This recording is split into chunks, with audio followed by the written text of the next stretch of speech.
Can someone unmute and say yes? Yeah, okay, it's recording. Yep, it's recording. Cool. So on the way this is gonna go, I'm gonna screen share. So basically, I'm gonna provide an intro to BP. This is an intro to BP. So I'll explain the British parliamentary format. After that, I'll go through some debates. So like 2 weeks ago, I went to IIT Bombay, which is like the largest tournament in India. And this past weekend, I went to ABP, which is the largest tournament in Asia. So like, it's been kind of a wild month in the sense that I got to like debate with amazing people. I'll show you some of the motions. I'll show you some of the arguments that were presented, and we can go through them and understand like how debate, like how high-level debates work. Um, Before that, I'll just quickly share my screen.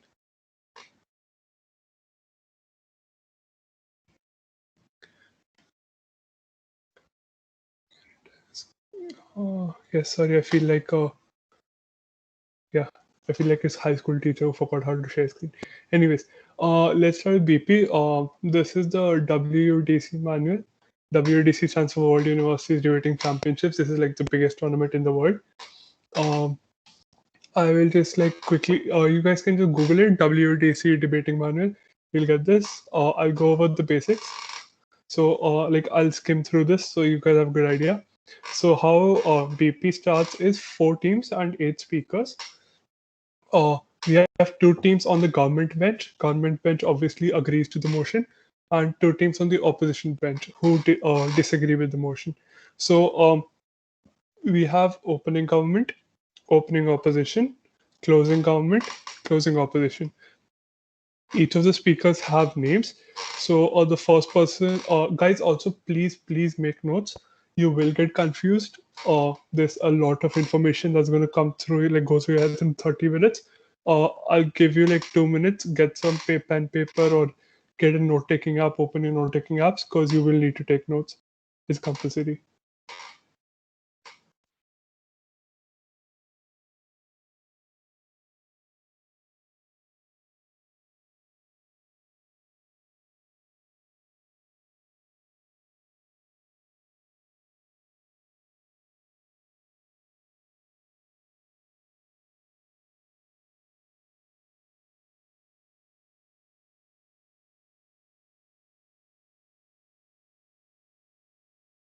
Also, at any point, if you have questions, feel free to unmute yourselves and ask. I might not check the chat because I might be on another tab. So like, feel free to unmute and ask.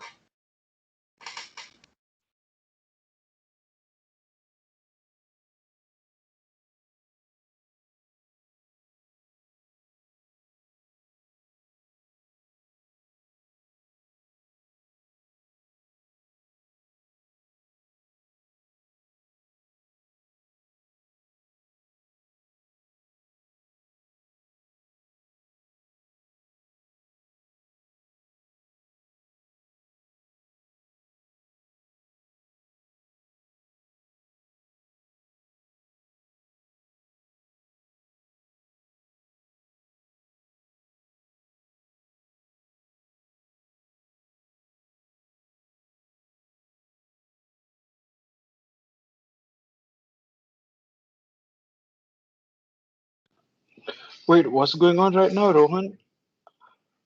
Yeah, I took a 2 minute break so everyone can like get their pencils and Okay. stuff because you need to make notes. It's necessary to make notes. Or like open up Notepad, but Yeah, either that. Cool. I'll start now. Again, just want to reiterate, if you have any questions, just unmute yourselves and talk. Yes, I will give you a see. Unmute yourselves and talk because I might be on a different tab, so I might not see your this thing questions in the chat. So feel free to unmute. Okay, I'll start now. So basically, all the 8 speakers have a name. So the first speaker to go is the first speaker from opening government, also known as the Prime Minister. Then the first speaker from opening opposition, known as Leader of Opposition. Then the second speaker from opening government, known as the Deputy Prime Minister. Second speaker from opening opposition, known as a deputy leader of opposition. First speaker from closing government, known as member of government. Second, first speaker from closing opposition, known as member of opposition. Second speaker from closing government, known as government whip, and second speaker from closing opposition, known as closing opposition. So these are the eight speakers and the order they go in. Preparation time is 15 minutes as opposed to AP where you get 25 minutes to prepare. Here you'll only get like 15 minutes. Speech time is again 7 minutes. And you as opposed to AP where you get three motions to pick from, here you're only given one motion. So you have to debate the motion you handed. Uh, Except in AP you can like rank and stuff, so that's not present over here. Um, how Ajing works is Ajing is okay. I'll take a different whole workshop on Ajing Rohan, because you're gone. I think there are few people here who do not know what AP is as well, so just don't. Yeah, just Okay. continue it. No. Guys, at any point, if you don't, if something like if you're very new to debating and it goes over your head, it's fine. Don't worry too much about it. I'm trying to make it like on a level for everyone. So, yeah, I'll keep that in mind too. So, what I was saying, preparation time was 15 minutes. I was saying something. I'm so sorry, I forgot. Yeah, how Ajing works basically is there's like three levels of Aj. There are three types of Ajs. There's a chair, there's a panelist, and there is a trainee. So how it works is basically after the debate, all the judicators, chair, panelists, and trainees, will sit together for 15 minutes and deliberate. Like they will talk to each other and try to reach a consensus verdict. If there isn't a consensus verdict, then there's a majority verdict is taken. Trainees are not allowed to take part in the final voting, and like after the consensus slash majority verdict has been taken, the chair will give you the feedback. There's a lot of side rules over there. You don't need to pay too much focus. But the main idea is all these judges will basically have a discussion, come to a final decision, and one of them will give you the verdict, and they will explain to you why they gave the verdict. So um, this is PP is slightly complicated because you have to rank everyone first to fourth. So it's going to be first, could be first closing government, second opening opposition, third opening government, fourth closing opposition. So it's not like your Asian parliamentary where one team wins, one team loses. It's slightly more nuanced than that. So yeah, it's one, two, three, four. Length of speeches, as I've said, is 7 minutes. Huh. Roles, PIs also exist, same as AP again, between the first minute and the 6 minute. You can take PIs. I'll come into roles later. Mm, boring.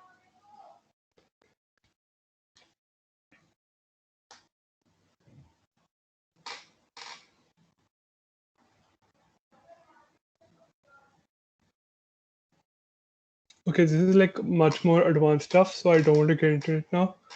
Um, let's talk about role fulfillment. Basically, what all four teams are supposed to do. Um, Opening government will come up. Opening government is the first team to go, and they will obviously come up with a definition. They will provide reasons for the claim, so on and so forth. So after which opening opposition will come up. At this point, they will argue against them. They can challenge the definition. They can argue against them.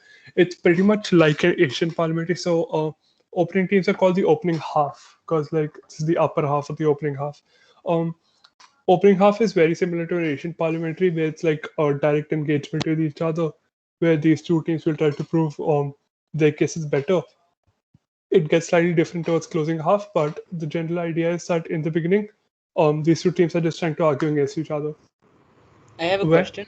Yeah, go on. So the first speakers from the can the first speaker from the opening opposition actually counteract a point made by the first speaker of the government?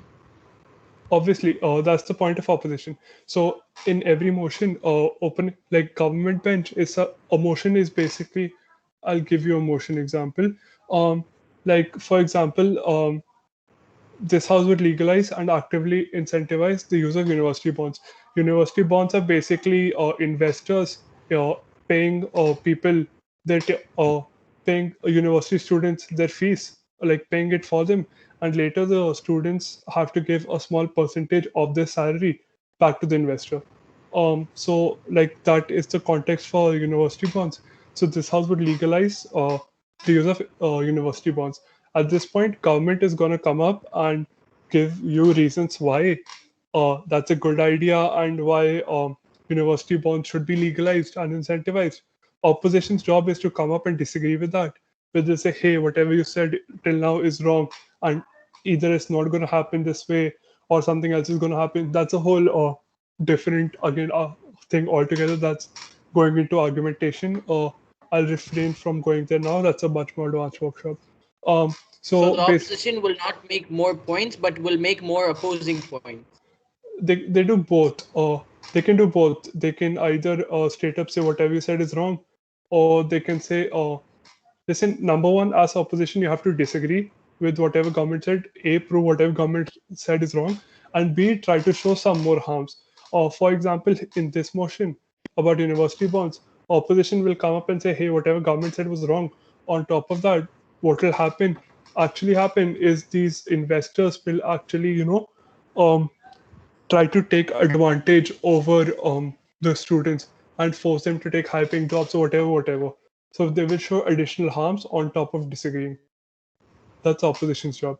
So again, this goes much deeper, but opposition has two roles: one to rebut or disagree with whatever government said, and two to show additional harms in the debate. Cool. So that's how the opening half will work out. Then comes in the closing half. Closing half is something very unique to British parliamentary and something that frankly makes it like the most interesting type of debate. The job of closing government is to also bring up points supporting the motion. However, at the same time, they have to bring in new material, which means they cannot simply say whatever the opening government said and get credited for it. So basically, I can't come up and make the same points opening government did. I have to come up with new points. So the whole idea is you get a brand new perspective into the debate, and closing government uh, is able to provide something called extensions, where they have to bring in new points into the debate, something previously not made before. This makes it interesting because in normal Asian parliamentary, you only have two teams, so you only get like two perspectives in the whole debate. In this thing, you'll get four or different perspectives, and that's much more fun while debating. So the whole idea, So, yeah, go on. is the closing government allowed to like elaborate more on the first point, or how do you Yeah, yeah, like, yeah. I'll come to that. I'll come to that. Um, So the main idea is that closing benches need to provide a level of extension. Extension comes in multiple forms. I'll quickly go over them. Uh, there are three main kinds of extensions. Uh, One second. now, yeah, Can go. closing government rebut opening up, or is that like a Yes, separate? yes, they can. Okay. So as closing comment, you have like as a closing side, you have to bring in extensions. Extensions are basically new materials. Extensions can be of three types. Number one, horizontal extension. Horizontal extension is basically bringing up brand new point that the opening government missed. So those guys only have 14 minutes, right? On top of that, sometimes maybe they missed out on something, or maybe they missed out on a stakeholder. Stakeholders are like people the motion is affected by. So like for example, the university bonds motion or students and investors are different stakeholders because they're the ones affected by the motion. So if they missed a stakeholder or if they missed like some point, closing government can bring that out. That's if they bring out a brand new point, that's called a horizontal extension. There's something called a vertical extension. Suppose opening government brings out some point where they say, listen, X will happen. However, they don't provide enough analysis on why X is likely to happen, or they just say that sentence and don't talk about it more. If closing government can come up and say, okay, we will complete that point. In the sense, they can mechanize. Again, I'll talk about mechanisms later. Wait one sec. Let me just make a note. of mecha.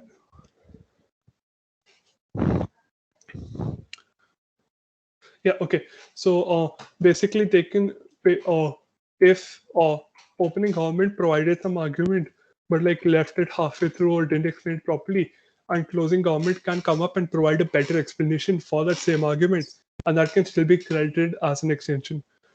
This is kind of tricky because you don't always know, like it's upon the adjudicator, right? So if the adjudicator thinks, yeah, opening governments, this thing was lacking, and closing government was able to close down those holes, obviously closing government will get credit for that. However, if the adjudicator felt that opening government already did a good job of explaining it, and closing government didn't really add anything valuable, even though they tried completing the argument, it wasn't necessary, or they didn't actually add any value to that argument, um, then that might be trouble. So vertical extensions are a bit more tricky, in the sense that uh, you don't know if they'll get credit or not. Depends on the adjudicator, and depends on how you do it. But the basic idea is you kind of round out whatever the previous or like previous opening half said. That's one. And the third type of extension is rebuttal. Rebuttal is obviously trying to rebut whatever opening opposition and closing opposition said. So closing government can rebut opening opposition and closing opposition. I mean, they're supposed to, obviously. That's their job. So extension also comes in the form of rebuttal. Uh, just give me a second. Yeah, cool.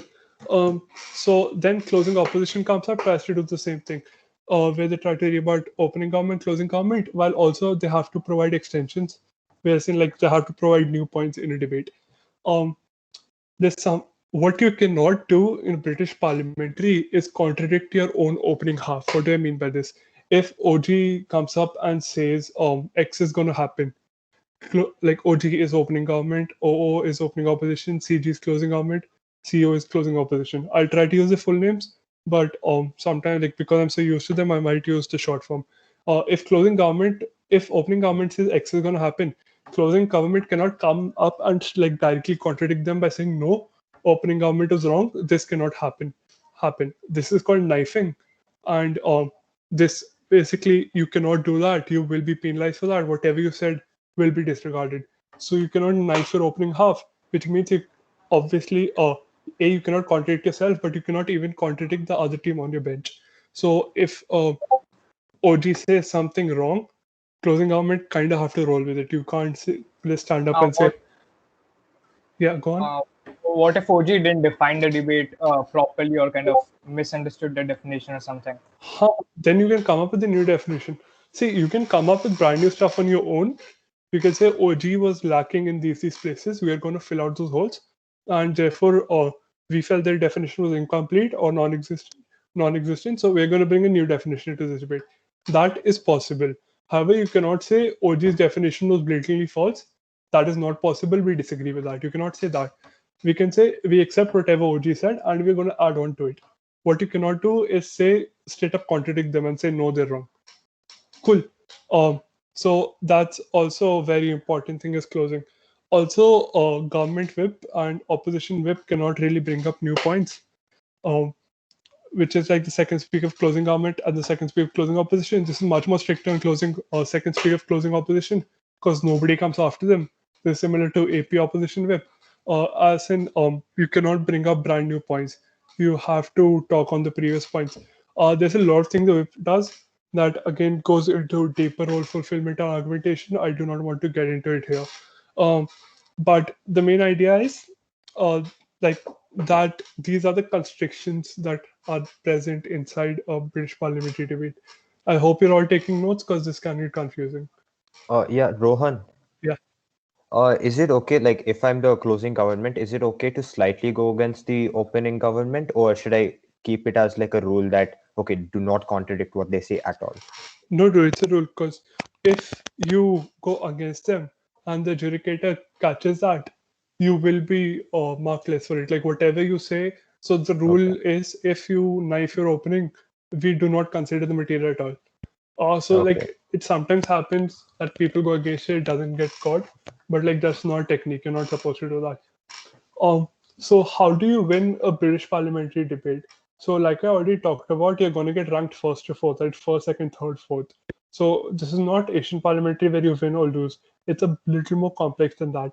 So for that, what you're supposed to do is not only like if suppose I'm closing government, for example, not only am I supposed to rebut opening opposition and closing opposition to an extent where I can show I'm better than them, I also have to prove I'm much better, like I'm more better than my opening government, right? So I have to show whatever my arguments are a either a better or b more relevant. Again, I'll get into this argumentation, but you have to show I'm either more better or more relevant than opening government. So you have to show like everyone disagreeing with me is wrong, and even the people on my team, I perform better than them. Okay, so if you want to get a first, not only do you have to compare yourself to opening opposition and closing opposition and say why you won the debate against the side that disagrees with you, you also have to show that you had much more impact on the debate than opening government. So that's pretty unique when it comes to British parliamentary. So you cannot directly go against opening government. You cannot say what they did was wrong. However, you can say, oh, listen, they were incomplete. We did a much more better job in this debate because we brought you better points, which are much more important to the motion. So that's how you rank them first to fourth. How do you exactly rank them? Again, will be an adjudicating workshop. So they're like again like there are like three workshops here. There's a argumentation, role fulfillment. There's this workshop and an adjudication workshop. So it will be like a series type of thing. Or till now, any questions? Isn't closing government a lot harder than opening government? Then if they get to take most of the It's material. it's not. It's not actually. See, it depends. It's kind of equally balanced. I'm not opening government is actually one of the hardest ones. It's kind of equally balanced. All four teams. It's not. I'm not going to say that one. Like British parliamentary exists for so many years because it's balanced in the first place. No team is inherently better than the other. As closing government, it's easier for you because you have more time, so you get to listen to opening government, you get to listen to opening opposition. This is 28 minutes worth of debate, so you get to listen 28 minutes worth of debate and then you come. So like for example, opening government has to respond to opening opposition on the fly because the speaker comes out, speaks for 7 minutes, and you're like, oh shit, you have to rebut them. That's not the case with closing government. They can plan a lot better. So yeah, while it's true they have to come with new and different arguments, so their arguments might get taken over by opening government, but any good closing team is able to circumvent that by bringing in better or more relevant arguments, and it's also easier for them to rebut the other side because they have a bit more preparation. So there's nothing like it's better to be one team than the other. You might have your preferences, that's a thing, but it's no team is like statistically at an advantage out of all four teams, so it's not unbalanced per se. Any other questions till now? Yeah, Rohan, is there any Yeah. like restriction on how much opening government can rebut, given that if they rebut too much, then closing government will lose out on points? No, dude. First of all, listen. Opening government technically rebuts the left. See, opening government ends by the third speech, right? So it's prime minister, then leader of opposition, then deputy prime minister, and then opening government is done. After that, deputy leader of opposition has to come, or opposition member has to come. All these people have to come, and closing government can rebut them. So there's no limit. Like that would be unfair to put a limit. How much ever Oh. teams are good, they can do it themselves. Yeah. So yeah, like the tactic exists. Listen, the problem becomes it's a quantity versus quality issue. So if because you only have 14 minutes, right? You cannot you cannot cover every single argument in existence. So either you go for quantity and you try to cover every single argument as quickly as possible. At that point, closing can have vertical extensions where because you had so many arguments, you didn't get time to elaborate on them. So they can elaborate on those arguments. Or the second option is to go for quality over quantity and only pick one or two small points and elaborate a lot on them, make them convincing. At which point, closing government has other points to speak about. So it's never Okay, gonna Right. if you're any decent team, it's usually not gonna happen that you're choked out to a level where you have nothing to say. But yeah, it can happen. And So the closing half can provide vertical extensions to rebuttals as well. yeah, sure. Why not? Oh. See, rebuttal is also making a point. It's just making a point in reply to something the other team has said, right? So rebuttal is like there are two kinds of points: constructive and rebuttal. Constructive is proving if a government is proving why the motion is good. Rebuttal is saying whatever opposition has said is wrong and why it is wrong. Even in that, you have multiple layers of proof analysis on how you, because it's a whole large point constructive, which took 3-4 minutes to explain. You are also going to take time to take it down. So it's not going to be. So that also has a level of matter and quantity. So obviously that can also be elaborated on if opening didn't do it good enough. Any other questions? Are there POIs? Yeah, there are POIs. I talked about this. So for like normal first minute to 6 minute, there are POIs throughout all 8 speeches. So like in Asian Parliamentary, reply doesn't have POIs. That idea does not exist here. All 8 speeches are POIs. Also, is there a parallel between real? So when you name them Asian Parliamentary, British Parliamentary, is there a parallel between how it happens in the real world? What do you mean? So like how so why is it called Asian Parliamentary and British Parliamentary? Does it like reflect the real parliamentary stuff? Listen, these are not actual debate. Like these are just competitive debating styles. These are not actual debates, like that happen in the real world. These are just nobody actually does this. I'm not very sure, but I think one was founded in Asia, so it's called Asia, and one is called actually just Google this later. I'm not very sure on like their origins and stuff. I have a question. Go on. Am I audible? Yeah, you're audible. Hello? What's up? Okay. I wanted to know that do you have to take a POI? Like if someone's asking? Absolutely not. No, a right? lot. And Yeah. Go on. If they do ask, are you obligated to answer? Is that looked at unfavorably? Is it? See, at no point are you obligated to answer, or at no point are you obligated to take a POI. However, and a lot like this is an increasing trend in debating where teams do not take a POI. However, it's bad because number one, first of all, POIs give you an they allow you to rebut the other team. For example, opening take closing opposition for example. Because first opening up a government goes, then opening opposition, then closing government, then closing opposition. Opening government does not have any chance to actually engage with closing opposition, right? Because they were the first team and these were the last team. They don't actually there's no one speaker after another between them, so it's really hard for them, right, to measure up against each other. At this point, opening government can ask a POI to closing opposition, and closing opposition can accept it and ask them directly. So because if you don't at every point of the debate you have to prove you're better than the other teams, right? So you have to directly clash against them some point. So POIs allow you to open for that clash, so they can ask you a question and you can prove why you're better than that team. So you should take POIs because it allows you to take down their arguments. So POIs should be taken. Second, if you take a POI, you can refuse to answer it, but that looks bad on you, because then they were poking holes in your argument, and you're like, yeah, I can't answer that. That's just like a bad thing on you. So because a lot of times, what happens is that you have all of this content that you intend to put in your speech, and then that's your first priority, and then you say, okay, I'll come back to the question, but then by the time you're done with your speech, your time's up. Yeah, I mean you can't. That's bad planning. Like that's bad time management. Okay. What can I say? Okay.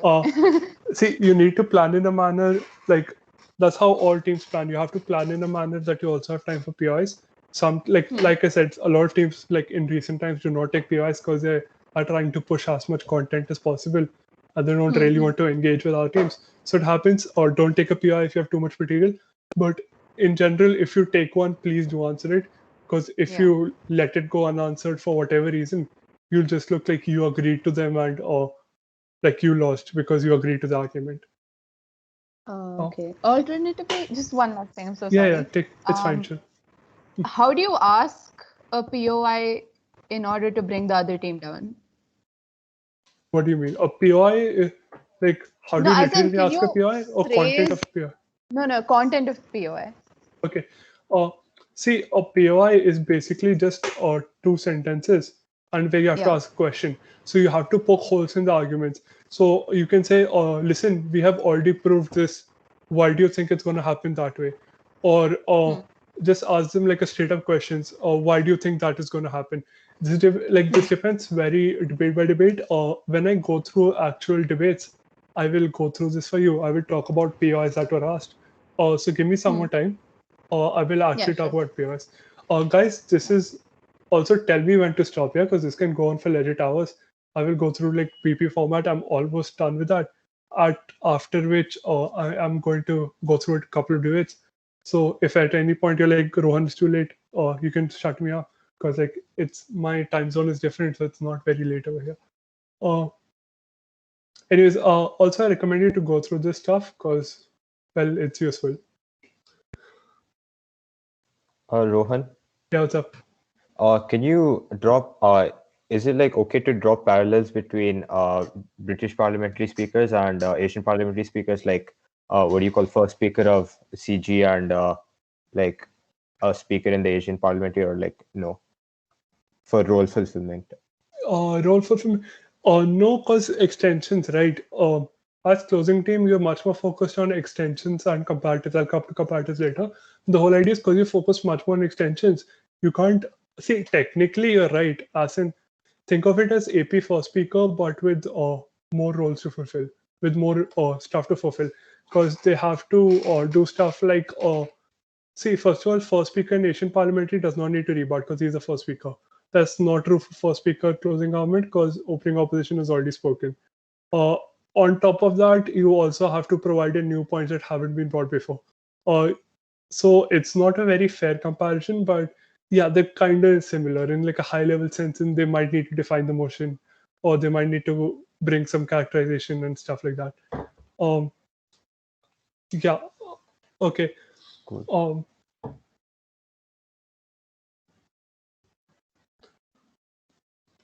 Okay, I won't go through this anymore because this is a lot of in-depth. Now I'm going to throw a lot of keywords at you. These are very important words throughout debating.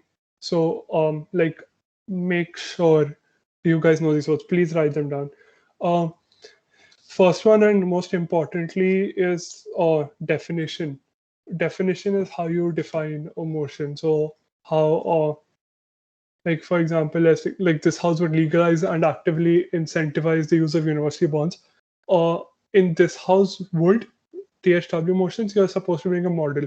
What is a model is also an important word. A model is basically how you're going to do something. I'll explain this more later. So first of all, you define this motion. We're going to say by legalize and actively incentivize. It means the government is like who is going to like incentivize. You have to define incentivize. Who is going to incentivize? Is the government going to give some incentives, or is the college going to give, or the university is going to give some incentives? So like clearing up the motion. That's called definition. A mechanism, a model is basically the whole how you're going to incentivize. So what kind of incentive structures are you going to create for investors? What kind of stuff are you going to do? That's called a model, where you basically explain like whatever is happening in the motion, how you are going to implement that. So when you talk about implementation, that's called a model. Model is very similar to mechanism. Mechanism also uh, talks about how stuff is going to happen or how it's going to take place. So model and mechanism are usually interchangeable words. Uh, there's also something called characterization. Characterization is bringing in a level of nuance into the debate. So after this, I'm going to go into an debate I saw from IIT Bombay, and I'm going to talk to you about it. What is characterization and all these things. So, like for example, the characterization I saw in this debate, the university bonds debate, is like, listen, students right now are going through student loans. It's very difficult for them to get an education. At this, like in current society, if you do not have a university education, it's very hard for you to find a job. So you need to get a university education. Right now, a lot of students are suffering with student loans. This can be alleviated by the use of university bonds. So that was characterization, because they were basically bringing in, like they were trying to frame the motion in a manner that made it relatable to the real world. So when they talk about the stakeholders and what's going on right now, that is characterization. Characterization is very important because it sets the tone for all your points. So when I say university bonds are going to be useful for the students, why are they going to be useful? That is only proven because of my characterization that right now students are struggling to get money because they're suffering from student loans and they cannot repay them, or it's actively hurting them. Therefore, university bonds are useful. So characterization is very important because even before presenting any of your argumentation, you're setting the tone, or you're explaining what is going on in the world right now and why whatever we're going to say is very important. Um, okay, what's the next word? Um, okay, let's go with other two words: premise and impact. Sorry, I haven't made an ordered list. They're all like jumbled list of words, so I want to make them in order. Premise and impact. So every argumentation, again, this will go, we'll go deeper in the argumentation workshop, but the whole idea is every single argument you're going to make has a premise, analysis, and impact. What is a premise? A premise is something you assume before even making a point. So right now, like for starters, I'm going to characterize the motion. I'm going to say students have to take student loans to get through university right now because most people cannot afford university because it's expensive. That's characterization.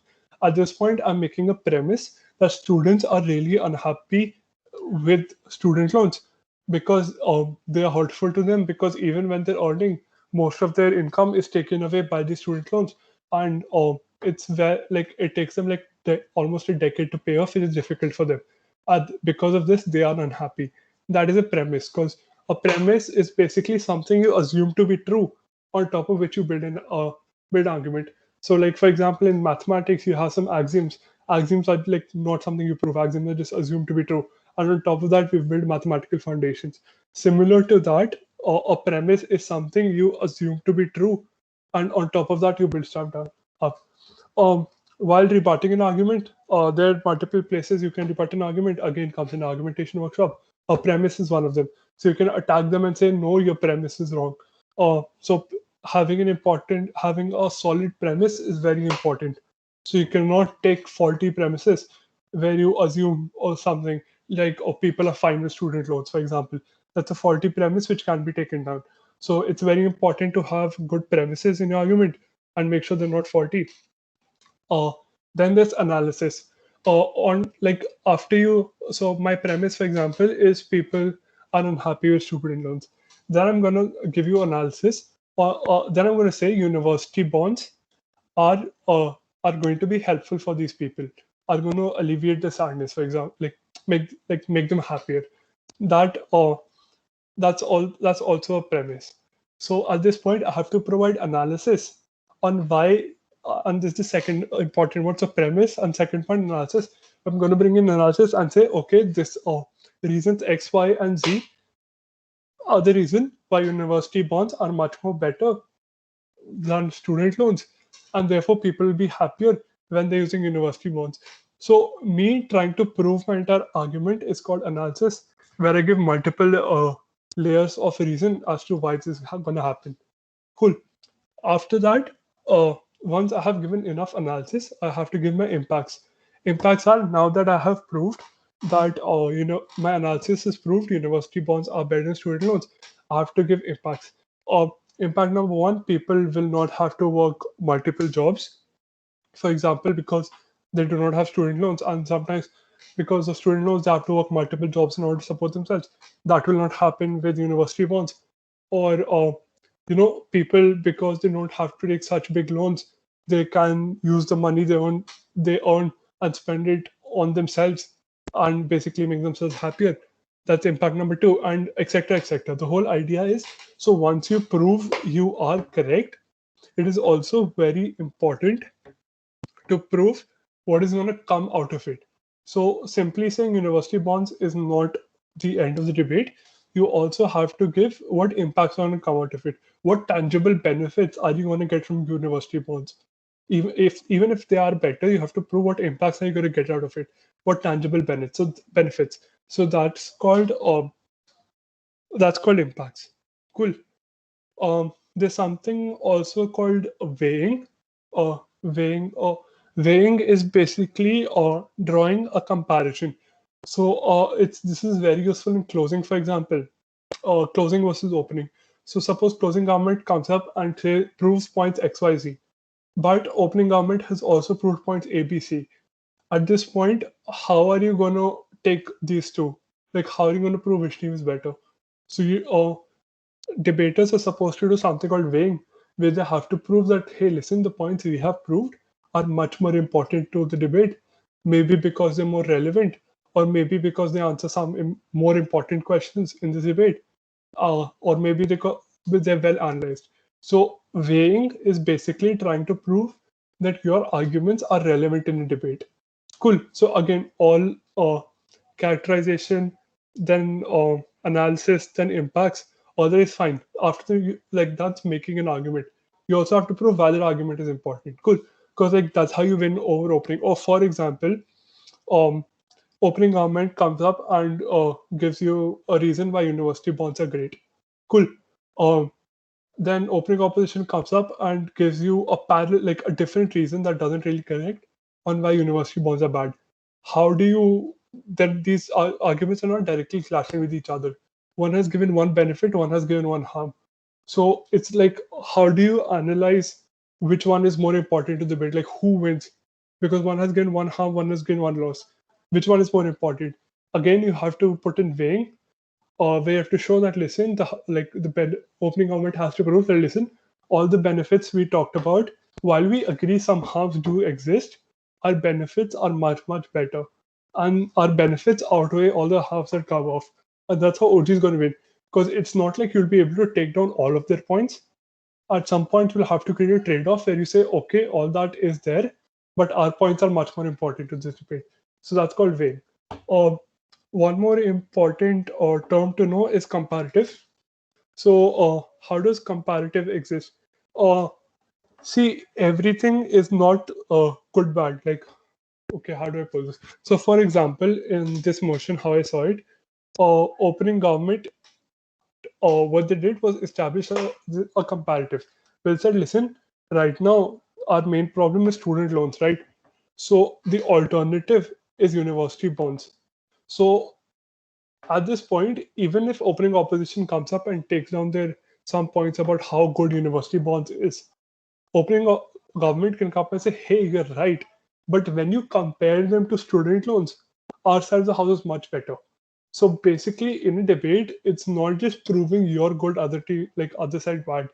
Because it's not always, that dichotomy that polarized dichotomy doesn't exist. When it's not that stark that one side good, one side bad. It doesn't work like that. So you have to draw comparatives. Comparatives is basically showing that, listen, on our side of the house, things are substantially better than their side of the house, which is why we win the debate. So whatever opening opposition might have proved to you is true, but in comparison, we have proved something much more, and whatever we have proved will lead to a much better world than your world will, and therefore we take this debate. So that's called drawing a comparative. Any questions till now? I have a question. Go on. So about definition, if both the sides decide to define the motion in a different manner, what then? Okay, this is the whole huge topic. Okay, so opening government has something called a right to definition. I'm going to summarize this quickly. Opening government is something called a right to definition, where they can define the motion to be whatever they want. At that point, opening opposition can challenge that definition and say, hey, your definition is wrong. Here are reasons why it's wrong. After that, the opening opposition, if they want, can propose a new definition, or continue with the same definition after proving it's wrong. So, but they need to give very valid reasons as to why the current definition was incorrect. So, like So- that's the gist of it. So how do you finally conclude which definition you're going to go with? Does the that- AJ figure that out? Yeah, the AJ figures it out based on the Okay. reasoning of the two teams. That's a whole Okay. thing into adjudication. I don't want to get there. Okay. Yeah, thanks. Also, something in British parliamentary, closing teams can also define the motion. This is very rare because, well, it's they're like by the time opening teams are done, 4 speeches have already gone over. So that means the motion must make sense if 28 minutes of debate has happened till now. So closing teams can come up and either like define the motion or challenge the motion, but it's a rare case. Usually, it does not happen, but they're allowed to technically. And if their definition or challenge makes sense, then it should be considered valid. Any questions?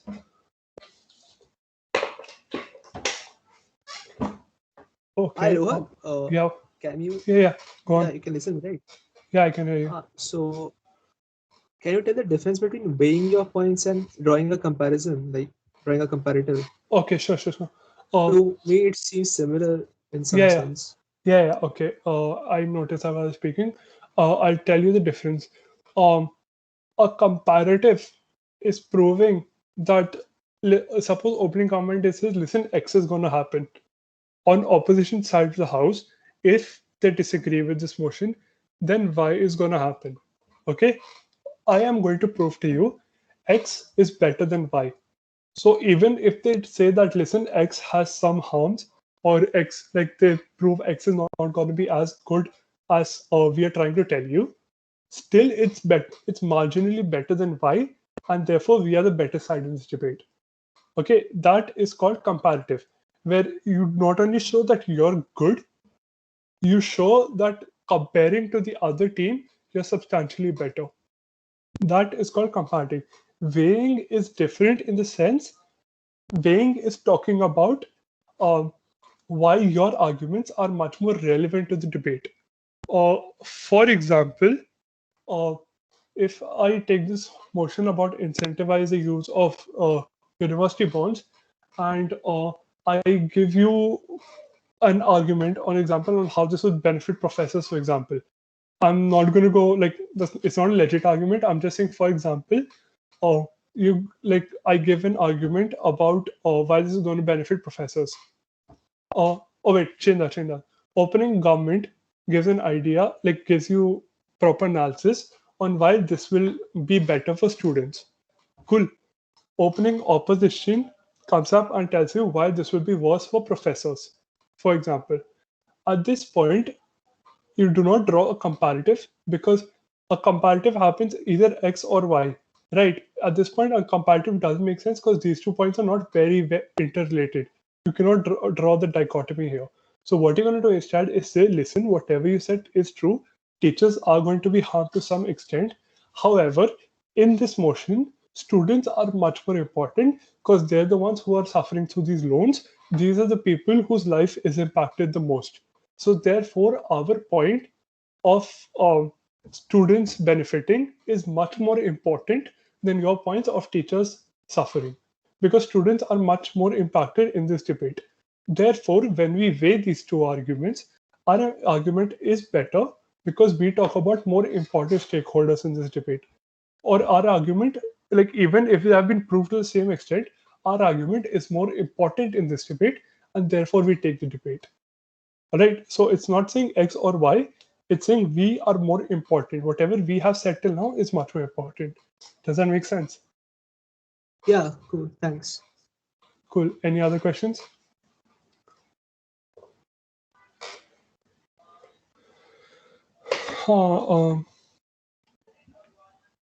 Okay. Also, one thing to note again, I'll just repeat knifing. Knifing means closing cannot contradict their opening. This is a very general overview of how British parliamentary works. Now I'm going to take you guys through a debate, or maybe two, depends on how much time we have, and try to explain what the teams try to do. Any questions till now?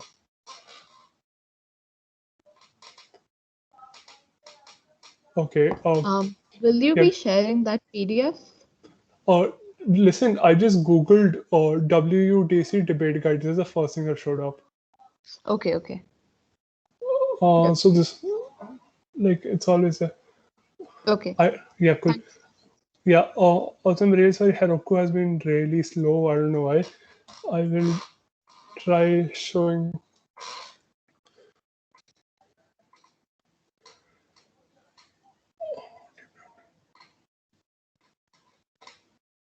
I don't know why Heroku has been so slow.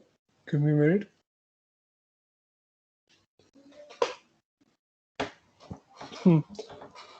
So I'm going to take you through one of the debates I did in IT Bombay.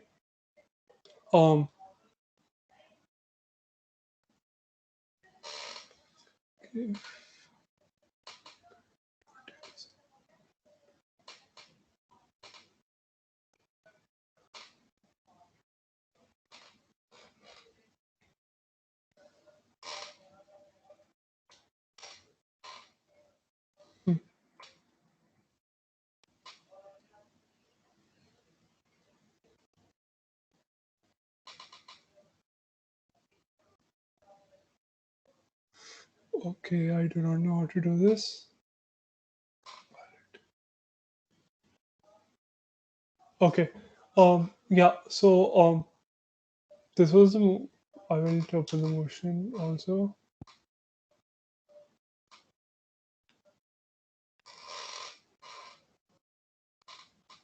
Yeah. Read this. On September 15th, Israel has signed a normalization agreement with the United Arab Emirates and Bahrain, brokered by the USA. These normalization agreements include, but are not limited to, the establishment of reciprocal embassies and increased economic cooperation in areas of mutual benefit. So if you guys follow the news, basically Israel signed an economic treaty with Bahrain and UAE, and it was kind of big news. And USA was a decent part of this. Trump also took to Twitter to say how great he is to create peace, blah blah blah. But this happened. Cool. Most of you might not be familiar with what is going on in Israel. Honestly, I had zero clue before I entered this debate. Like, I learned while listening to these debaters. So yeah, that was fun. But I'll basically give you a general idea of what is going on in Israel in the context of the debate. Cool. These are some on closing opposition. We have Enting and Chweta. Enting is the one of the Corages. Corages are like the people who create the motions and like the top adjudicators. Like these guys decide what is the reputation of a tournament. So Enting is one of the core adjudicators for WDC Korea. So like the 2020 World University, the biggest debate tournament that happened. She was one of the Corages. She's like one of the best in the world basically. And she won IIT Bombay. She won IIT Bombay. Okay. And like I was lucky enough to adjudicate her team in one of the debates.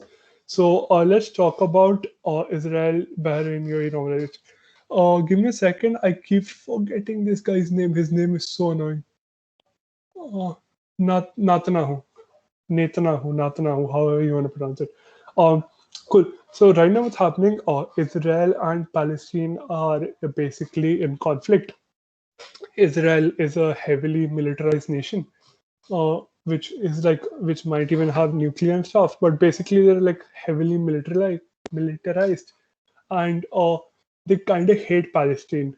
Okay, so what's happening? The right wing wants to annex West Bank. West Bank is like the shared border. I'll show you some.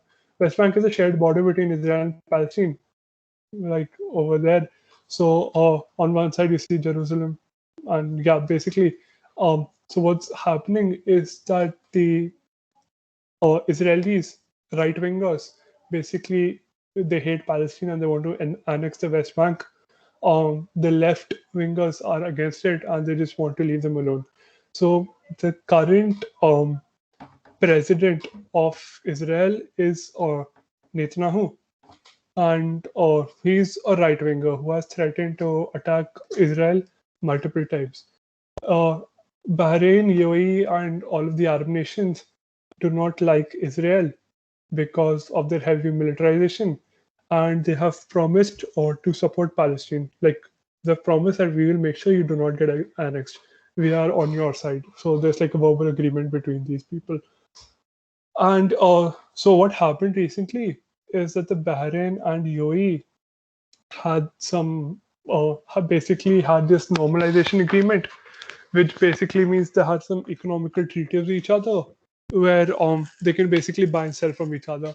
The main idea behind this was Bahrain and UAE can buy what do you call weapons from uh, Israel. Just give me a second. I want to drink some water.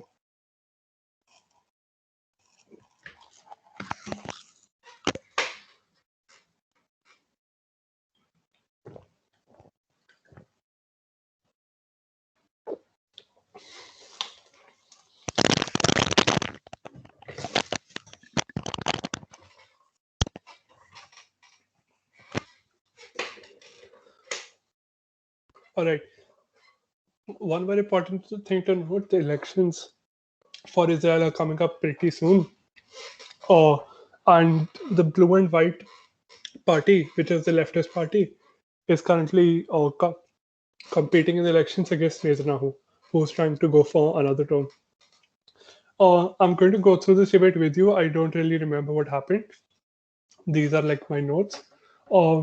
And I'll try to go through it with you, and let's like explore the debate together.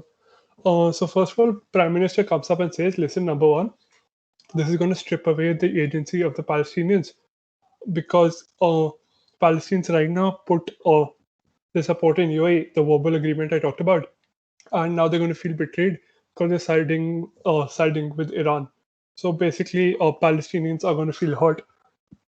They are going to, feel betrayed. Bahrain and UAE are only doing this to get weapons, which because they want to buy weapons from Israel, because Israel has a lot of weapons, and this will just lead to heavy militarization throughout Middle East, which is a bad idea.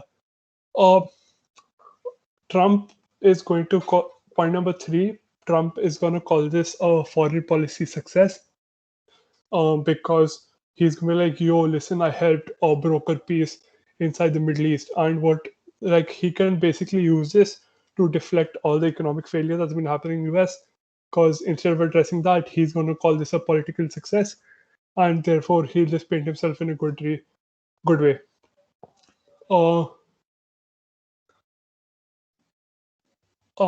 Okay, after this, the next point is buying basically people like the right wingers and everyone will not like this, or like cooperating with all these. First of all, wait, so sorry, before we even do all this, the motion is this House regrets the Israel Bahrain UAE normalization agreements, which means this government has to prove that these agreements have been a bad idea from here on out.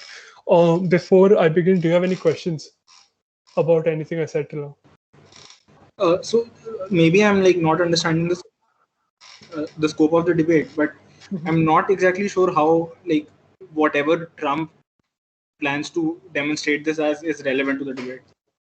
It's not. That was a bad point. Okay, That's a good catch. That was not a very relevant point. This debate is much more about Saudi Arabia, like Middle East, and so if someone correctly weighed this argument, they're going to say, hey, listen, that's not very important. Even opening government does not give a lot of weightage to this. It's just one point to deflect, like this. So okay, this sucks for the US too. It's just one point out there. But yeah, you're right. Any other questions regarding the whole agreement and stuff? Okay, cool. Nice, you guys are catching on. So when there's a this house regret motion, government has to give certain reasons as to why whatever has happened is regrettable, and opposition can either prove that, and these are called regret metrics, basically, where you, if I give you 3 points on why this thing happening is regrettable, and again, this has to be in a comparative, right? This is very important because government has to establish a comparative. The comparative here is taking like the agreement happening versus the agreement not happening. In this house regrets, government has to show on the comparative whatever happened is led to a worse society, led to everything being worse off. Cool. So opening government comes up and is trying to prove that on the comparative, a world where this agreement happens is much worse off than a world where it happens, and they will give regret metrics for this, reasons why they regret it. As opposition, A, you have to prove why those regret metrics suck or like are untrue. Point number one.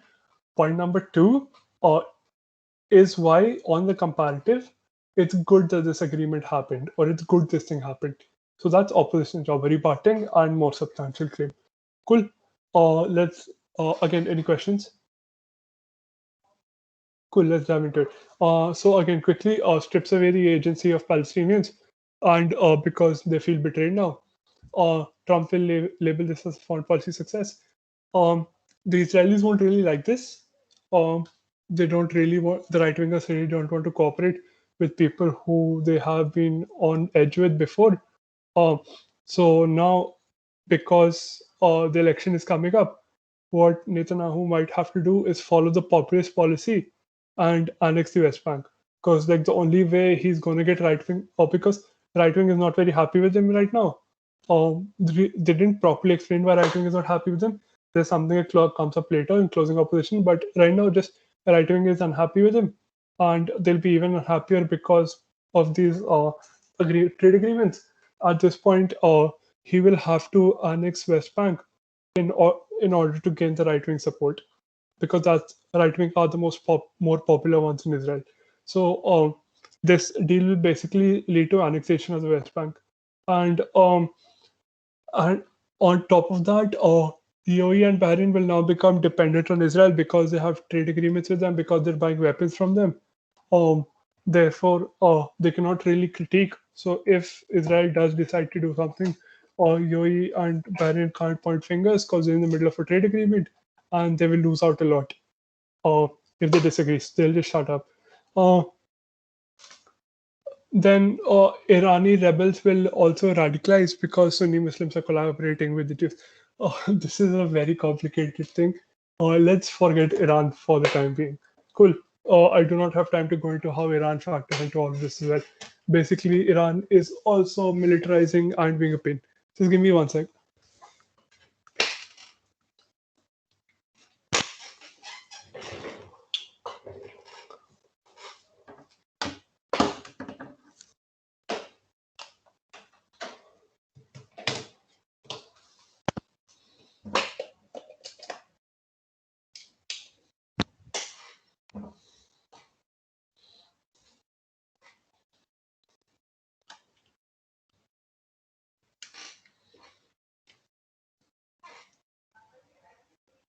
Yeah, okay, let's get back to it. Let's see what leader of opposition comes up with. Let's ignore the first point. I don't really remember what it was.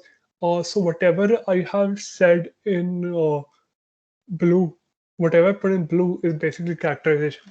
So sometimes I forget to color code. Sometimes I do it excessively. Blue over here is characterization. So leader of opposition comes up and gives me characterization that listen, Israel is really strong right now because of their militaristic powers, and nobody can control them. So in a world where this treaty it does not exist, they are out of control because nobody can really stop them. This is the first time they've actually consented to working with people in the Middle East. So the first substantive point they give me is listen, uh, because we have some ties with Israel, because see, and this is where they bring in the comparative, right? So opening opposition says the comparative in this debate is having no treaty with Israel, which is basically isolating them. The minute you have some treaty to Israel means you have some level of control to them, because now it's when you're giving them money, when you're giving them capital, when you're having some trade over them, is the only point when you have some control over them. Like if they try to annex West Bank or do anything, for example, or UAE and Bahrain can come, hey, listen, don't do that, or we'll pull out of the economic treaty, or stuff like that. So basically, only when you have some ties to Israel can you actually have some control of them.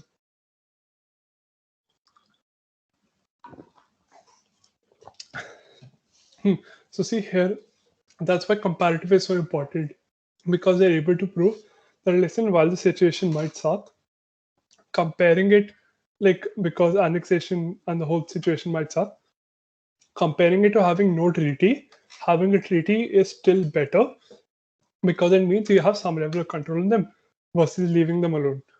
Uh, then there's some ideas on US allyship, because US is also a part of this and US is a superpower. Therefore, Israel will be scared to do anything, and this will create some level of checks and balance mechanism. Um, let's just skip that for now. Second important point, economic ties means they have reasons to stop annexation.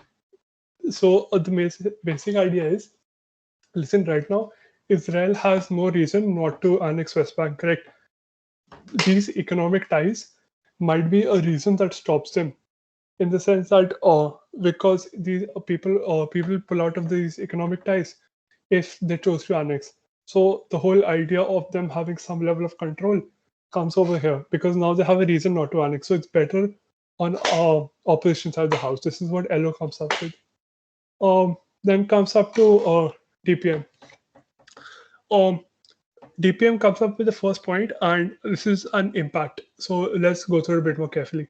Increased propensity for radicalization in Palestine, they're more likely to project power, will lead to increased tensions.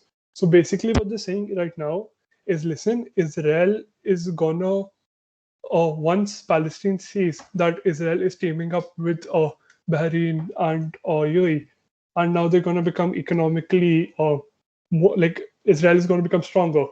Obviously, Palestine will be much more scared, because the people who were supporting them, UAE and Bahrain, have abandoned them. Point number one. Point number two, because Israel now keeps getting stronger and stronger. So at this point, it's very likely that Palestine itself is going to radicalize, and they're going to project more power. Basically, they're going to try to act more powerful. So Israel gets scared of attacking them, because they see Israel getting stronger and stronger. They also have to act like we are also getting stronger, so they don't show weakness and get attacked. Because both are trying to have a power struggle, this will lead to increased tensions. That's Deputy Prime Minister one. So now, like, look at this very carefully, right? So when Prime Minister came up and talked about how this is stripping away the agency of Palestinians, how Palestinians are feeling betrayed, that was their point number one. And they proved, like, they gave analysis on why they're feeling betrayed. But DPM now comes up and talks about the impacts. What does this being betrayed lead to? Just saying that they betrayed in a debate is not enough. Feeling betrayed. What does the betrayal lead to? Now DPM comes up and gives me this impact that, listen, this will increase radicalization. Point number one. Point number two, this will increase tensions. So these are the impacts of the points I made before. So it's very important to create those impacts, because simply saying betrayal will not win you much points in a debate. But when you're able to prove that this will worsen conditions all around and create very tangible impacts, much more realistic and tangible impacts, these things will have a much more higher weight in the debate. Any questions till now? Yeah, so this is kind of not related to the points, but so for example, you said that you weren't aware of this topic before the debate, right? So how do you even add such a topic? Lamau, so I learned while they were like, while these guys were saying this stuff, I just assumed it was true. This sucked because I made a very big mistake in this. Like, while judging this debate, I made a pretty big mistake. Who was, like, the people who eventually got fourth, I gave them a first. We'll come to that later, mistakes I made. But the whole idea is, yeah, I just understood whatever they were saying, man. Like, I learned on the fly. Also, like a different perspective on the same question. So if you enter a debate where you get a topic like this, which you have like no clue about, how do you like try to maximize your chances of winning? Wait, are people leaving? Okay, cool. Like, I'm so sorry. Listen. So as an adjudicator, as a person, like, as Yeah, a this is debater. as a participant, as a debater. Bro, then you're screwed, because as a debater, you're not also allowed to use the internet. That's why, as teams, you have to case prep and matter prep a lot. So before coming to competitions, teams prep a lot. One, they do case prep. Case prep is basically going through debates and making up, and like noting down points or making up points debate by debate. Number two is matter prep. Matter prep is just collecting information about certain topics that you know are likely to come. Right. So Okay. yeah, a lot of debate, like a lot of teams prepare that way before competitions. So, but if you don't know anything, you just have to make a BS on the spot. That's all I can say. How Uh, often would like a topic would Anish, a motion be like political or something? bro, quite often. I mean, it's a debating, man. Uh, this is my debate database. Like you can see, like almost 10 motions are missing from here. But like, look at this. You'll feel a lot of gender and identity, a lot of politics and that. So every tournament, they try to vary it, where they'll give one identity motion, they'll give one international relations motion, one economics motion. So they try to vary it. It's not like you get all political motions, but obviously because this is debating, you will get a lot of political motions. Who else was asking a question? No, I had a similar question because when I used to debate, we used to get all sorts of things from, super political things like this, except those were, they would tell us the day before. So, like, for example, the NLS debate, the super research intensive ones, they used to tell us the day before that this is going to be a topic, research and come. And then they would also have debates like, should Batman reveal his identity? We didn't have to. This is high Is there school, stuff right? like that? You're Yeah, this high talking. school debate. Yeah, this is high school. So this is like high school level debating, So we're university not gonna debating. have that kind of stuff anymore. No, there Okay. was one. There was an entire competition. I think it's called Cyberpunk, which was Okay. purely based on pop culture. The pop culture debates and the Cyberpunk, which is Okay. based on this stuff. So there are like a couple of cool competitions like that. Yeah. But in general, no. This is all school. Tournaments generally, no. Okay. Yeah, everything we've talked about is school level. If there are no questions on emotion, I'll get back to it. Any questions? Like about the whole debate till now? I hope you're following. Okay.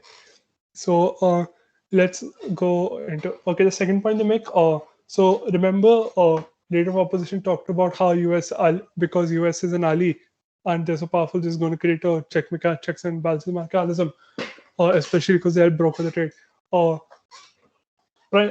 Deputy Prime Minister comes and says, "Listen, Israel and USA are allies, and they will. This is just a tokenistic agreement at best. Israel, like US, is not going to do anything if Israel chooses to attack Palestine because they're allies. They'll be like, yeah, sure, let them do whatever they want. So this is going to be like nothing is actually this checks and balances that opening opposition are trying to claim do not exist.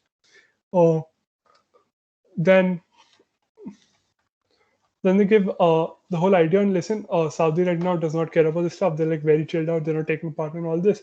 So nobody can actually compete with Israel. Also, they have US as an ally. So US is not going to try to stop them. So right now it's really bad. And and right now, no, it is in Middle East. Right now, because of Corona, Middle East economy is screwed. So therefore, these economic things are not really a deterrent. What do you see is the problem with Deputy Prime Minister? Do you guys see any problem?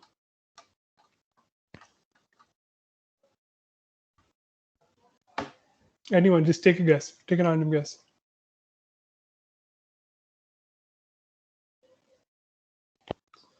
Okay, the problem basically is these things are not very relevant to the debate. Like the whole idea on Israel and US being tokenistic allies, and nobody is gonna stop Israel right now. These are highly uncomparative, right? The problem with these, this is why a comparative is very important debate. Israel is super strong on both sides of the house. That's not what the debate is about. The debate is about whether the trade agreement is going to make things better or worse. Deputy Prime Minister focuses so much time on talking about, listen, Saudi is like nobody else will attack Israel. Israel is bad. Israel is powerful. US is ally, therefore will not stop. They give all these ideas. However, they do not really focus on the more important part, which was talking about this trade agreement and how it's going to make worse. So while the first point is good about radicalization Palestine because of all of these, the rest of his speech is pretty useless because he does not. These points are not relative, like relevant, not relevant to the whole debate about why are you regretting these mobilization agreements. Point number one. Point number two, they're uncomparative because they don't really compare to the world where there is an agreement or no agreement, because he's just saying Israel is strong. And that's not a very, like, that's true, but like, how does it affect anything? Yeah, I have a question about that. Yeah, so basically the debate is about, at least from what I understand so far, is about which side is going to make it less likely for Israel to annex Palestine, right? Yes. So doesn't saying that Israel can't be stopped now because they have Middle Eastern support, isn't that relevant to them going like annexing Palestine? Okay, listen. The debate is this house regrets the Israel-Bahrain UAE normalization agreements, correct? At this point, you have to prove why these normalization agreements make it more likely for Israel to annex West Bank or not annex West Bank. If you say Israel is strong, that is true.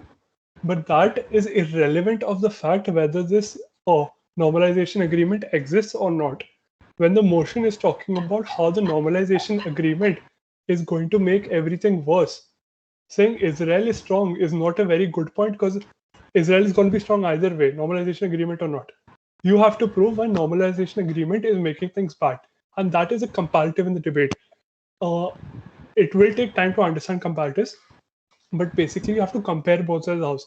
The motion says this house regrets those agreements. So these guys have to prove that in a world where the agreements exist is a much worse world compared to when the agreements don't exist.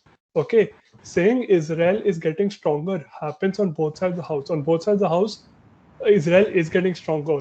It's not like their house is like, it's not their house. Israel is getting much more stronger than the other side of the house, correct? So this is not a harm exclusive to them. This is not a regret metric because this normalization agreement is not changing that. They're not having a worse world. They're having an equally bad world as opening opposition. They have to prove that our world where the agreements exist is much worse. Saying Israel is strong happens on both sides of the house, so they're not painting a much worse world. They're painting an equal world. So therefore, whatever they say is not going to get a lot of credit because they're not saying our side of the house is creating much more worse changes. You understand that? Not really. I'm not super convinced because, like, isn't the government saying that now Israel and UAE are going to become allies? So UAE can't not going to step in and stop this. While on the other side, it's not going to happen. That point is fair. See, that point, that's the first point, right? Radicalization also makes sense. Then he goes into how US is not going to change anything, and Middle Israel is getting stronger and stronger. The whole, like, their focus over here is the idea that Israel is getting stronger by the day, and that is bad. This does not relate to the normalization agreement. For example, they talk about how US is an ally and how Saudi is not going to do anything because of its economic problems. These things exist on both sides of the house, right? It's not something that's especially worse on their side of the house. They have to prove in a world where the agreement exists, things are going to be worse. However, agreement exists or no, Saudi is still chilled out because of its economic things. US is still an ally despite this agreement or not. So it's not really changing anything. You have to prove why it's much worse. How there's some change which creates much more worse things. Do you understand? Could that depend on I how have how the first side's prime minister, how the prime minister decides to define the how the prime minister decides to interpret and define the motion? Like, what if the prime minister said that the house regrets this because it is redundant and something much better could have taken its place? If the prime Or minister makes such a statement, then the deputy prime minister provides the arguments about why this normalization agreement is redundant and is working. Then it point. dude, you're cracking out, but yeah, whatever you said makes sense. Where that's where regret metrics come in, right? You have to prove what are the things you regret and why you regret them. If you're able to prove sufficiently that this thing was redundant and it stopped something else good from happening, that is a very valid regret metric. You just need to prove that. So it really, at the end of the day, depends on how the prime minister decides to present the motion, right? Yeah. How the government, yeah, that's the government deciding what arguments it's going to make. Like that's the Yeah. entire point, right? Yeah. And Um, yeah, go on. Okay. No, are legal arguments looked upon favorably? Um, Uh, for example, if we talk about Israel annexing, supposing there was some international law that wouldn't let that happen, and you bring that up as a point, do they look upon things like that favorably, or is that they want more logical arguments? uh, as a rule of thumb, logical arguments are much more Yeah. preferred. Okay. Simply because, see, as an adjudicator, we have something called an average reasonable voter, where basically you're not Okay. supposed to have specialist knowledge of anything. You're supposed to be like this average person who knows a little bit about everything. So I'll know that Israel and Palestine are currently in conflict. I won't know Hmm. the whole nuances of the conflict and everything. I won't know that. So Hmm.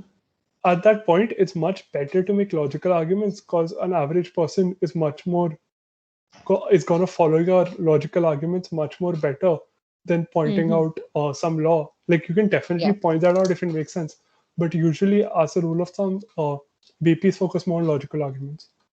Okay. Cool. Shashwat, you were raising your hand. Any questions?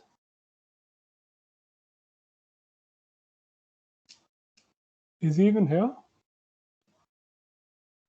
Oh, cool. I think Shashwat just left the meeting. I think he left. Wait, Yeah. Yeah. he's in the. Oh yeah, He he raised left. it quite a while ago. Okay, cool. He left the meeting. It's chill. Uh, Guys, I know it's getting late. I'm really sorry. Uh, then deputy leader of opposition comes up. Okay, deputy lead, like just a side note, deputy leader of opposition like said like one of the best debating lines I've ever heard. Uh, they said that Trump could fuck a sock and call it foreign policy, which personally resonated on a very deep level with me. But yeah, let's go to the serious thing, right? Let's go. Diallo says, listen, no counter, and this is where Diallo points out. They say, listen, no counterfactual present against Israel. They basically say, listen, whatever you're talking about Israel becoming stronger, this is not comparative because even on the counterfactual, US is still an ally and Saudi is still going to chill out. So it's not like this treaty is making things worse or bad. So whatever you have presented, there is no counterfactual. Or basically, this is uncomparative, right? That's after that they bring up their own points where they say, listen, because of all this weaponry trading and Israel will become dependent on Bahrain and UAE for its oil, therefore they're much less likely to annex West Bank because now they depend on Bahrain and UAE. A very interesting thing. Notice this is something I'll go in later into argumentation, but notice how subtly opening opposition is able to flip the argument opening government presents. So if you remember, opening government talks about how Bahrain and UAE will not be able to critique Israel because they're dependent on Israel for their guns and like economy in the first place. Opening opposition just takes the same argument, flips it on its head, and says, listen, Israel is also, at the same time, Israel is also going to be dependent on UAE and Bahrain the same way UAE and Bahrain are dependent. Therefore, Israel is also less likely to connect this annexation. This is like the best form of rebuttal because you say whatever the other side has already proved true, you take the same thing, flip it on its head, and prove the same thing, but in a way that it makes your case better. So this is like a really cool like way of rebutting this, and it's very useful. Uh, then on the whole idea of Palestinian radicalization, they reply, listen, Palestine is already radicalized, and so is Iran is also radicalized. Let's just leave Iran for now. Iran, again, more Iran things, and Trump will weaponize any change. Uh, so at this point, opposite, like the whole idea of Trump was coming, right? Because our government was like, hey, listen, Trump is going to cause this a foreign policy success, and therefore he's going to deflect all this economic failure. And at this point, DLO comes up and says that, listen, anything that happens in the world, Trump is going to claim that he did it. Again, Trump will fuck a sock and call it foreign policy. So he's going to take credit for anything that happened in the world. So you can't really count Trump in, like, you cannot really factor Trump into this. At this point, a POI comes in that listen, Trump is probably going to lose this coming election anyways. So won't Biden do something about the Israel thing? I won't go into like deeper into this PI, but like this is an example of PI. There were not a lot of PI in this debate. I'm really sorry I won't be able to answer your question over there. We'll get into this during the next workshop, during argumentation only, because it takes part there. Uh, so let's just recap whatever both teams have said. Opening government said, listen, Palestinian agency is going to get stripped away. Uh, Palestine is going to radicalize, and this will increase tensions. Opening opposition is able to prove that, listen, because we have some level of ties to Israel, therefore we have some level of control over them. Palestine is already being radicalized. So the only thing, like the benefit on our side of the house, is that we have some level of control. Well, whatever opening government has tried to prove till now, this whole radicalization thing does not really impact the debate because it's happening both sides anyways. At least we can stop Iran to some level. That's what opening opposition proof. Let's come to closing government, right? Uh, Closing government, first of all, comes up and gives characterization on this whole debate, where they talk about the upcoming elections. Uh, Say, listen, right now, because of the whole COVID fuck up and because Israel is currently struggling economically very much, consumer prices are really high, and younger people are much more focused on economics, like getting economic stability and power, versus simply, annexing West Bank or any of those right-wing things. They don't care about that. They don't care about religious war. Netanyahu will not win the upcoming elections. They say they come up and give and like this is characterization because they're able to prove, like they're able to explain some ground level reality of what's actually happening, and this will provide a lot of context for whatever like is going to come in the debate. So they tell us that, listen, uh, blue and white will probably win. If you guys remember, blue and white is the competing left wing party who are competing against Netanyahu in the upcoming elections. Cool. Uh, so now what's going to happen? They tell me that, listen, because of this deal, uh, bec- because this deal will bring some economic relief, because Israel is going to get some money out of all its weapons, this will give some economic relief, which which will tilt the elections in the favor of Netanyahu. Cool. Blue. That, like if and then they basically say, listen, Netanyahu is a terrible actor. He's a bad actor. He's extremely aggressive. He's pro weaponization, pro annexation, all of that. The best way, like the best possible way to solve the crisis in Israel is if the blue and white wins. Because if the blue and white wins, that means lesser bombing and lesser militaristic outlook. So anything that makes Netanyahu win is bad for Israel on the long term, because that guy is heavily pro bombing, heavily militaristic. Therefore, the only way to come, like the only way for Israel to get better is to make sure that Netanyahu loses the election. And if this deal exists, it's going to give it might make Netanyahu win because he's alleviating tensions, right? So therefore, alleviating economic tensions. Therefore, this deal is bad because if deal happens, Netanyahu wins, which means bad for Israel. So this, yeah. So that's basically what member of government comes up. Notice how this is extension. Like again, closing government cannot repeat whatever opening government said, right?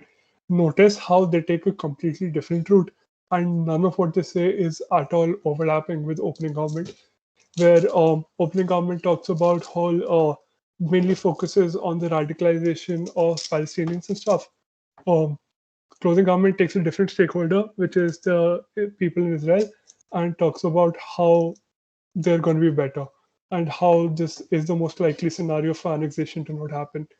Any questions till now?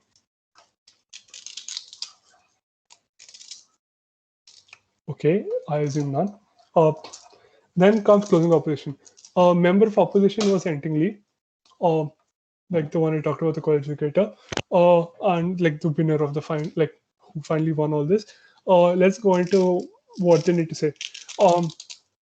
Listen, give me a sec, yeah.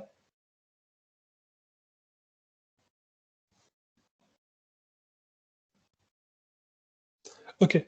I'm going to skip over like the first half of what they said. These are rebuttals. I'm not really sure what's going on. Let's go into their main constructors, which are the more important part of the debate. Right? What they said, number one, Netanyahu is already screwing up. The only reason he did not lose the elections in 2019 was because he promised the right-wing groups that, listen, if you vote for me, I will annex the West Bank. Cool. That's the only and therefore the right wing and the more popular, like the more majority voted for him because he said we will, we will. He said I will annex West Bank. At this point, when the next elections roll, what's going to happen is A, the right wing hates him because he did not annex West Bank. B, the left wing hates him because he's already screwed up economically. At this point, he is in this middle ground where both the right wing and the left wing hate him. So what's going to happen is that Netanyahu is going to take this deal because what this deal does is A, give you economic benefits, which will allow him to, save some face with the left wing. See, okay, now basically he's in the middle ground where everyone hates him, right? So he has two options: side with the right wing or side with the left wing. Cool. At this point, uh, what member of opposition says, if they want to side with the right wing, he has to annex Palestine. If he has to side with the left wing, he has to create some economic. He has to create some economic upliftment to say or to get the favor of the left wing. Therefore, what this deal is going to do is going to alleviate the economic problems of Israel. Number one. Number two, it saves his face because all of his economical fuck ups till now are going to get somewhat neutralized because of this, which is why he can this thing, which is why basically he will get the left wing vote, and therefore he will get elected again. So Netanyahu's his primary motivation right now is to get elected again, and that can the easiest way for that to happen is by taking this deal, and this deal is much better than annexation, and therefore they should take this deal. Like this deal is better because otherwise, Netanyahu, no matter what, wants to win the election. So if he does not take the deal, left wingers will hate him. So his only option is to side with the right wing, which is annexation of Palestine. So therefore, he has to side with the left wing. So this deal is good for him because otherwise he'll have no alternative other than bombing. So that was the point number one. Point number two, Hamas and Fatah. So even inside Palestine, basically there are two fighting states, Hamas and Fatah. We won't go deep into that, but basically these right now is saying that these two will also come together, basically because Israel gets stronger. These guys also have to be strong. Like remember how OG talked about how these people feel betrayed and stuff. So member opposition says, listen, the warring factions inside Palestine, Hamas and Fatah, will come together and will create a unified state because they see no alternative because Israel is getting stronger, and therefore at least we will reduce fighting inside Palestine themselves. Any questions till now? Okay, I hope you're not so confused that you have absolutely no questions. Like, I hope you understand and no questions versus understand nothing and no questions. So government web comes up and says, listen, annexation is not in Netanyahu's hands. It's actually what the right wing and the popular thing wants. So therefore, whatever they said is not really going to happen. And the what is a what? Okay, this is a very interesting argument where they say, listen, if they do not take this deal, uh, Israel will become super poor, right? Because they have economic issues, and if they have no deal for them to alleviate the economic conditions, they're going to become so poor that they won't be able to focus on annexation in the first place. Because COVID is screwing them over, because the economic struggles are screwing them over, they'll have their hands full so much that they won't have time to focus on annexation. And until then, the elections will roll around, and Blue and White will win. So therefore, that is closing government's case. Then opposition paper comes up and says, listen, there's no way that Netanyahu is going to leave peacefully. And therefore, the only alternative, if not the deal, for him will have to be annexation. Therefore, annexation is going to happen. That's the end of the debate. Any questions? Any comments? Any questions? After this, I'll explain who won the debate and why.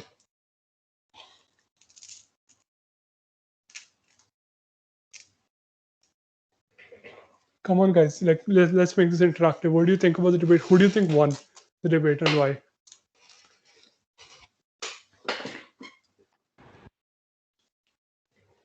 Okay, I have a question before who won the debate.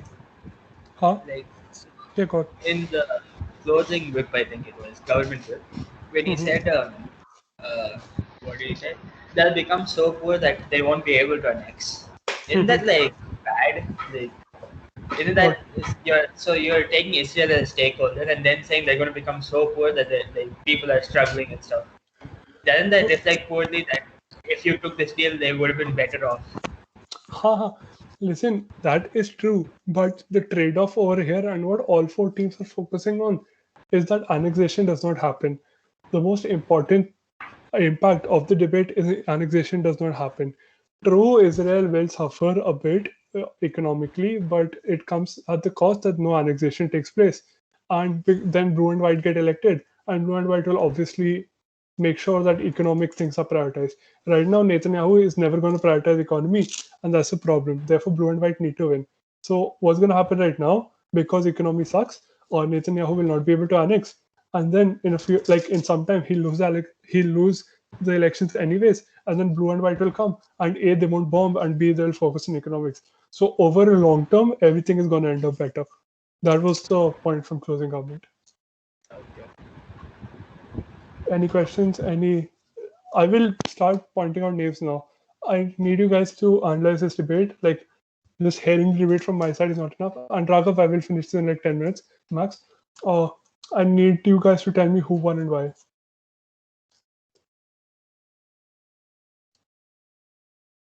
Abhijit.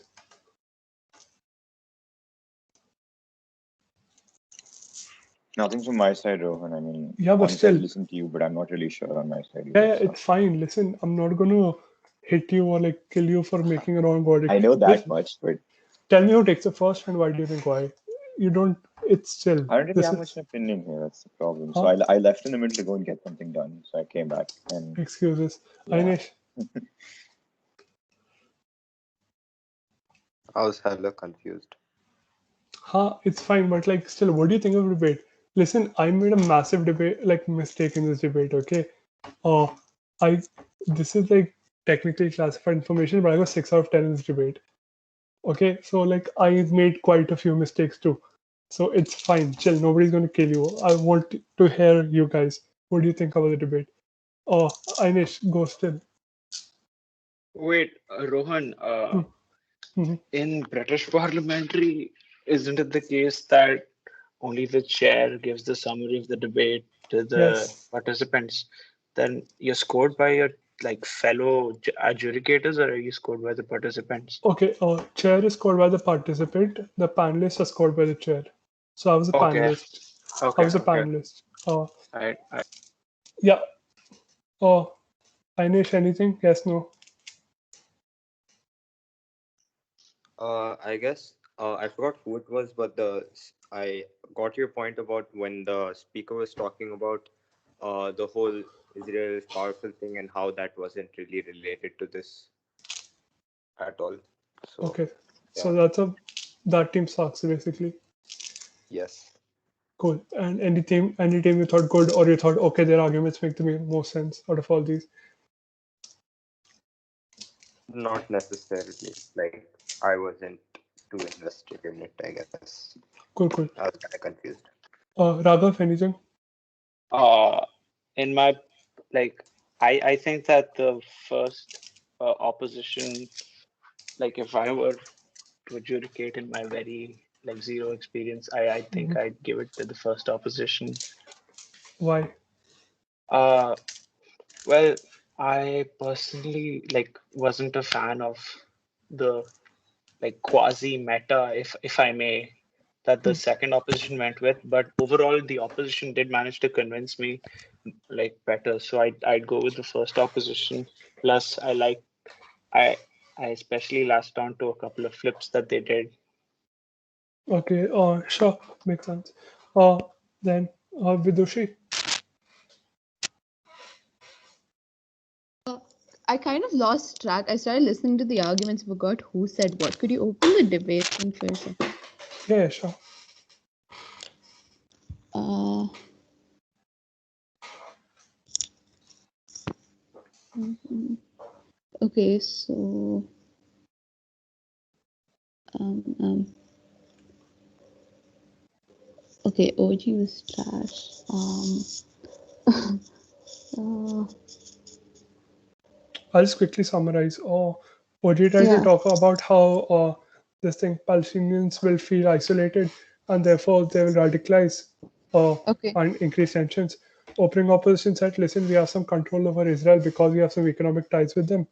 Palestine is already being radicalized in the first place, so it's not like anything's going to change. However, now because we have economic ties with Israel, we have some sort of bargaining chip against them. That's opening opposition. Closing government said, listen, long-term impact of Netanyahu being voted out is topmost priority, and therefore this deal will actually make Netanyahu look good, and therefore it will be worse for the long term. Closing opposition talked about how Netanyahu either has to side with left wing or right wing. Left wing is taking the deal and right wing is annexation. So the deal is good because it provides an easier way out rather than annexation. Okay. I think I'd give it to. I think I'd give it to opening opposition. Cool. Rohan?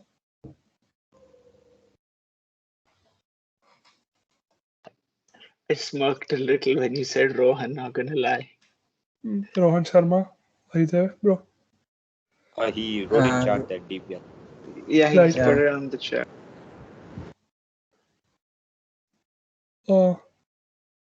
Okay. Do you think DPM took a first?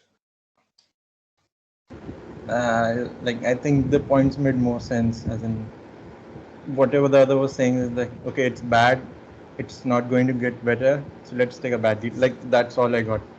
Okay. Komban?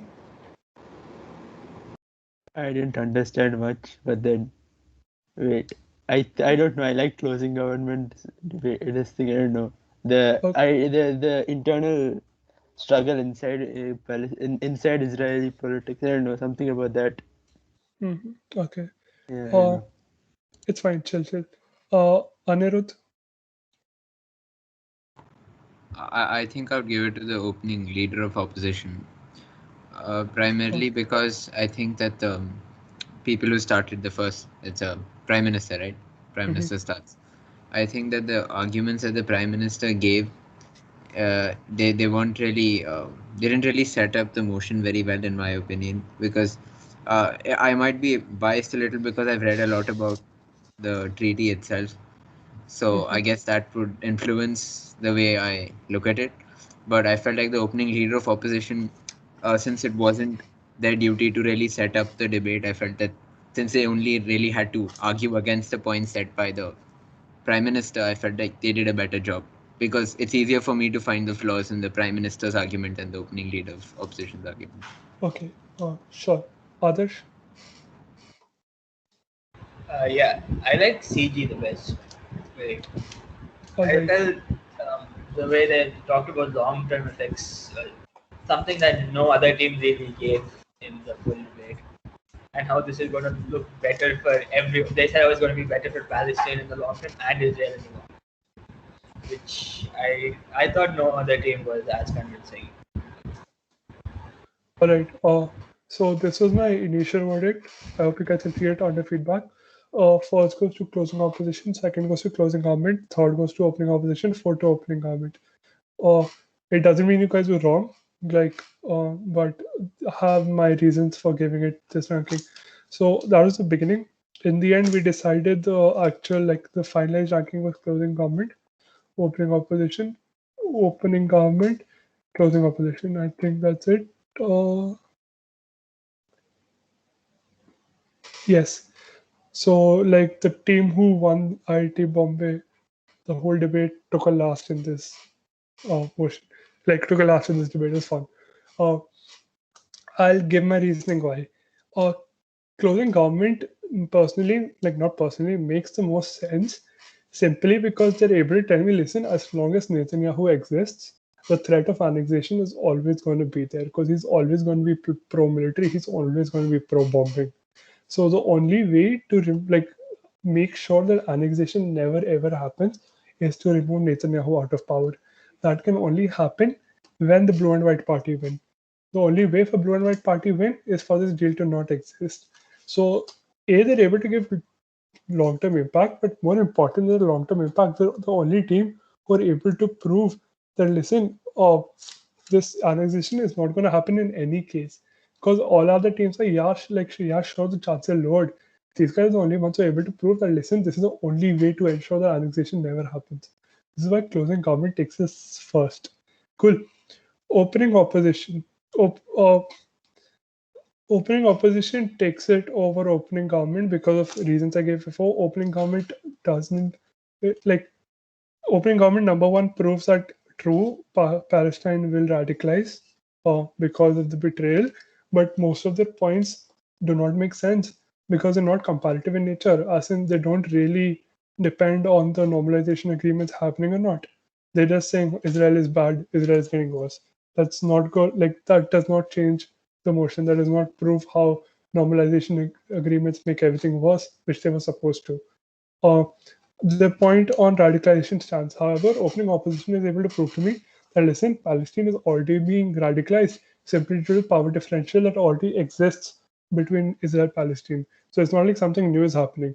However, something new that will happen is that UAE and Bahrain will have some level of control over Israel because of the economic ties, and therefore the likelihood of annexation reduces because they have economic incentives not to annex.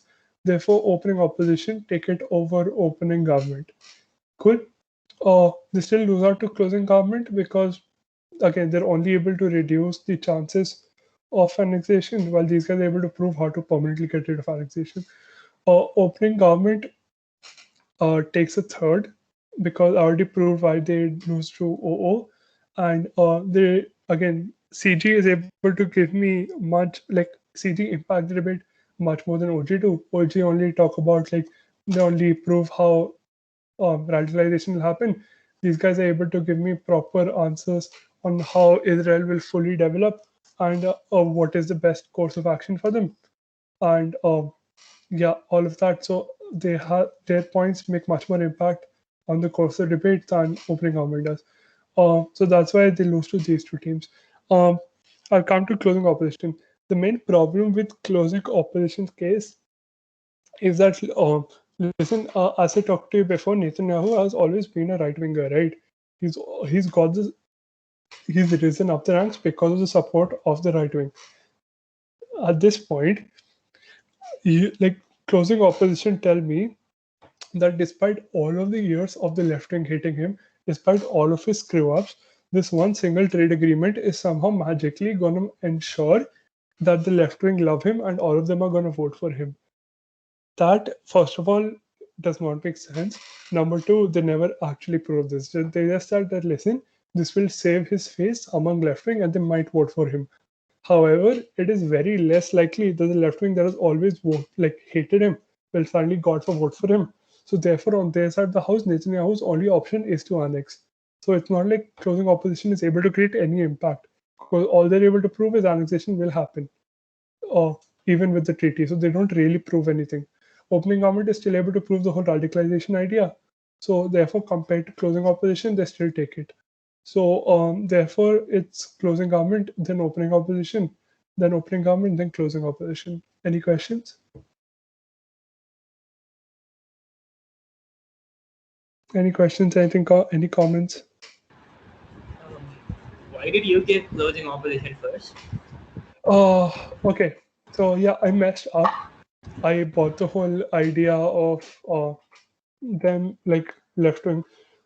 Yeah, I bought the whole idea that left wingers will vote for him, which obviously does not make sense in hindsight. At that point, I thought it made complete sense that because he has to convince one voter base, it'll be much easier for him to like the way I thought of it was like, listen, he has to convince left wing or right wing. It's much easier for him to convince left wing, so he will try to convince left wing, and therefore he will not annex.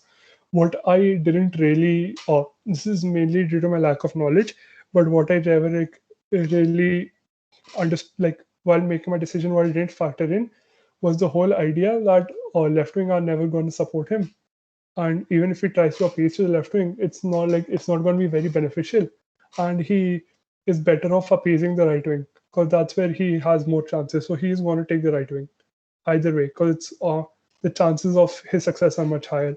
I just took it at face value, as in he'll try to do one or the other, but I never really, compare the probabilities of where he'll be successful. So there's something a chair pointed out. Chair is part of Indian School Debating Society, like insane dude. I went to Oxford and shit. So yeah, he was really good. So yeah, he was able to convince me that because none of the closing opposition actually makes sense, therefore they took a fourth. Any questions? Any other questions?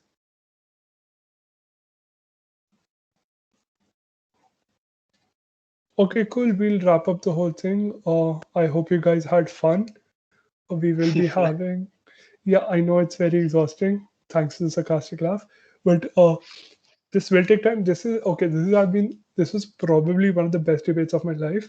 Do not feel intimidated. Like I have sat through hundreds of debates, and this is probably the best one of my life. So if this feels difficult, if this feels going over your head, it also went above my head.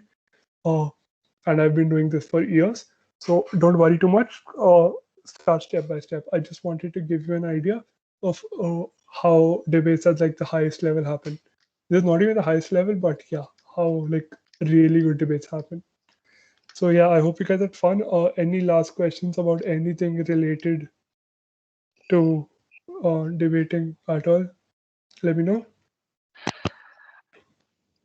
Not related to debating, but when are we going to have the next session like this?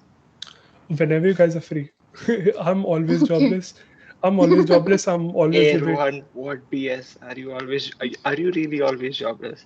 Listen, no, I'm not always jobless. Be careful. I'm always debating. So if it's Okay. related to debate, I will spare time. Okay, cool.